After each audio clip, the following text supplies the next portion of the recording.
Hello friends, welcome to my channel Digitalect. I am Tanushi Jain and finally today we are going to write our first program. First program जो होता है कोई सी भी language ले लो वो यही होता है print hello world.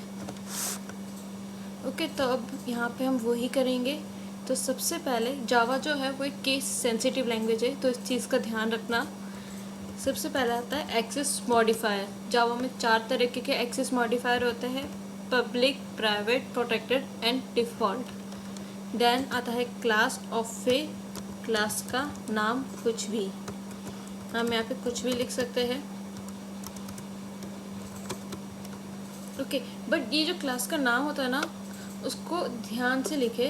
Okay, means ऐसा कुछ कंपलसरी नहीं, बट इट्स गुड अगर आपका जो फर्स्ट लेटर है वो कैपिटल हो एंड देन बाकी की जो है वो स्मॉल हो.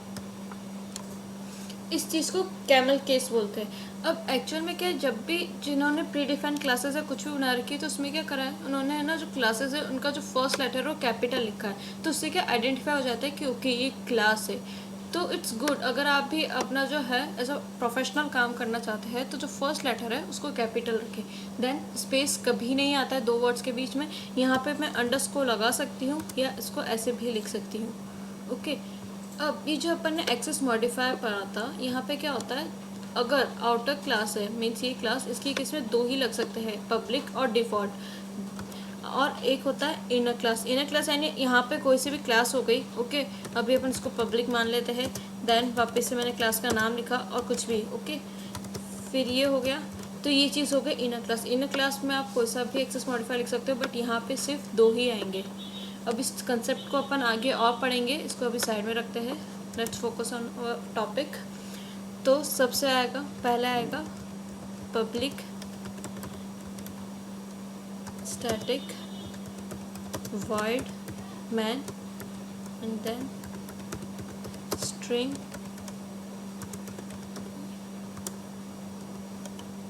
args. ओके, अब जावा क्योंकि क्या है ऑब्जेक्ट ओरिएंटेड लैंग्वेज है, तो यहाँ पे कुछ भी लिखेंगे, अगर फंक्शंस भी लिख रहे हैं तो उसके लिए क्लास बनेगी, यानी एक क्लास तो आपके प्रोग्राम में होगी ही minimum. Okay, C plus plus में क्या होता था, क्लास तो है बट मैं फंक्शंस को नॉर्मली बाहर भी लिख सकती थी, बट यहाँ पे क्लास के अंदर ही आएगा. तो मैंने उसको फंक्शन को पब्लिक रखा है ताकि कोई भी एक्सेस कर सके. देन स्टैटिक, ताकि मुझे बिना ऑब्जेक्ट बनाए मैं उसको एक्सेस कर सकूँ फंक्शन को. देन कुछ रिटर्न नहीं करा, इसलिए वॉइड मेन फंक्शन का नाम एंड देन उसका आर्ग्यूमेंट आ गया स्ट्रिंग args.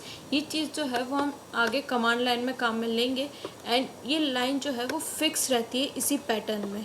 ओके, अब यहाँ पे हमें आइडिया लग रहा है स्ट्रिंग का एस कैपिटल है यानी एक प्री डिफाइंड क्लास है, ये हमारी यूज़र डिफाइंड यानी हमने बनाया. ओके, देन आफ्टर दिस अब हमें लाइन प्रिंट करानी है, मीन्स हमें प्रिंट कराना है मैसेज हेलो वर्ल्ड का. तो system dot out dot print ln. Then यहाँ पे जो हमें प्रिंट कराना है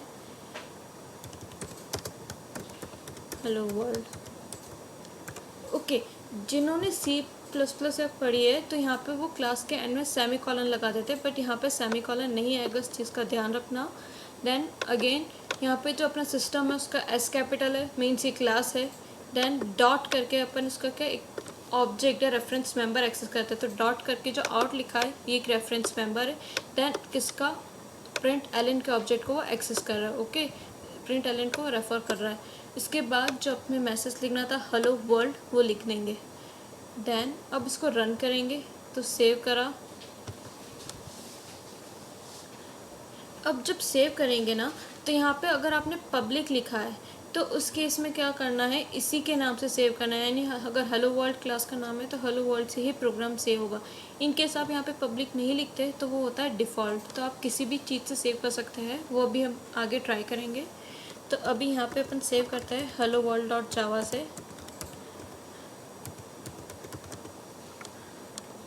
डन. अब अपन CMD खोलेंगे तो कमांड प्रॉम्प्ट ओपन करा. देन अब बिकॉज अगर आपको फोल्डर्स चेंज करने मीन्स यहाँ पे फोल्डर नहीं है, आपने कहीं पे भी सेव करा, तो पहले अपन उस पाथ पे जाएंगे। तो उसके लिए क्या करेंगे, अगर आपको बैक साइड जाना है तो CD/ उससे आप बैक साइड आ गए। अगर दूसरी डायरेक्टरी में है तो सीधा डायरेक्टरी, यानी जैसे मेरे F में है तो F डायरेक्टरी, तो डायरेक्ट F में एंटर हो गए। देन पाथ एक एक करके एंटर होगा। जैसे मेरा इसके बाद जो नेक्स्ट पाथ है वो तनु फोल्डर में है।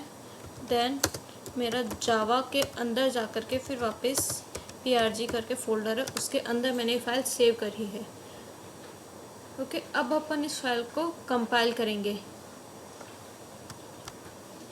अब एक चीज़ नोट करना, जब अपन यहाँ पे कंपाइल करेंगे ना तो यहाँ पे एक डॉट क्लास फाइल बनेगी, और वो जो डॉट क्लास होगी ना वो उसी नाम से होगी जो अपन ने क्लास का नाम रखा था, यानी कि हेलो वर्ल्ड। ओके, तो उसको कंपाइल करते हैं। अब तो कंपाइल करने के लिए लिखते हैं जावा C, देन अपनी फाइल का नाम जिसे सेव करा था, तो हेलो वर्ल्ड डॉट जावा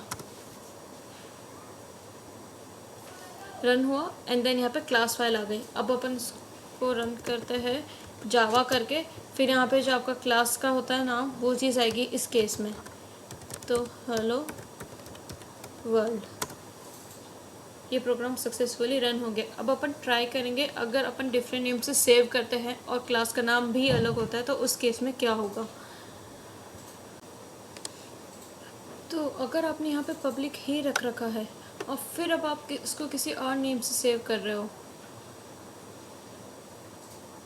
तो फिर देखते हैं। अभी सेव एज करा, देन अब मैं इसको सिर्फ हेलो से सेव करूँगी। तो इस केस में एरर आएगी बिकॉज यहाँ पे पब्लिक लिख रखा है एंड आपने फाइल का नाम जो है वो डिफरेंट रखा है।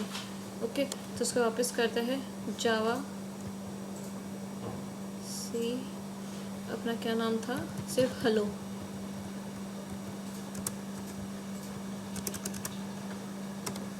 तो देखना अभी एरर आएगी बिकॉज यहाँ पब्लिक लिख रखा था, तो यानी आपको इसको हेलो वर्ल्ड से ही सेव करना होगा। अब अपन इस पब्लिक वर्ड को हटा देते हैं। इस केस में अभी ये रन होगा। अब ये जो है वो डिफ़ॉल्ट है एक्सेस मॉडिफायर। अब रन करते हैं इसको, सक्सेसफुली रन हो गया। देन अब वापस यहाँ पे जावा करके जो क्लास का नेम होता है यहाँ पे वो ही आएगा, हमेशा इस चीज़ को ध्यान रखना। Okay, so hello world and it's done. Thank you friends, don't forget to subscribe and नीचे डिस्क्रिप्शन में एक टेस्ट का लिंक गिवन है, उसको ट्राई करें और उसके रिगार्डिंग कोई भी डाउट आता है तो उसे कमेंट करें। Thank you.